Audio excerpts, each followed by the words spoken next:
உங்களில் யாருக்கெல்லாம் தன்னை அழகுபடுத்திக்க ரொம்ப பிடிக்கும்? நம்மள எல்லாருக்குமே பிடிக்கும் தன்னை அழகுபடுத்திக்க. ஜென்ஸாக இருந்தாங்கன்னா ஒரு நல்ல ட்ரெஸ்ஸு, நல்ல பர்ஃப்யூமு, ஒரு நீட்டான ஹேர் ஸ்டைல், இதோட சிம்பிளாக முடிச்சுக்கலாம். லேடிஸ்க்கு சொல்லவே வேணாம், அவ்வளோ ப்ராடக்ட்ஸ் இருக்குது. தன்னை அழகுபடுத்திக்கிறது எல்லாருக்குமே பிடிச்சமான ஒரு விஷயம். 4 பேருக்கு முன்னாடி நம்ம நீட்டாக இருக்கணும், அழகாக இருக்கணும்னு நினைக்கிறது மனித இயல்பு.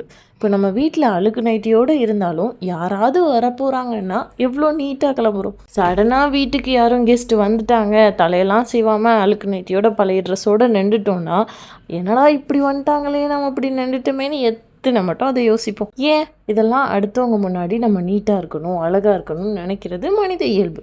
இப்போ 4 பேருக்கு முன்னாடி நீட்டாக இருக்கணும்னு நினைக்கிற நாம, நாளை மறுமை நாள் அல்லாஹ் என்ன செய்வானா, அத்தனை மனிதர்களுக்கு மத்தியிலையும் எழுப்பி சில மனிதர்கள் அல்லாஹ் என்ன செய்வானா, சதை இல்லாமல் உடம்புல வெறும் தோல் போர்த்துனா எப்படி இருக்கும், எந்த மாதிரியான விகாரமான தோற்றம் இருக்கும், அது மாதிரி சில மனிதர்களை அல்லாஹ் எழுப்புவானா.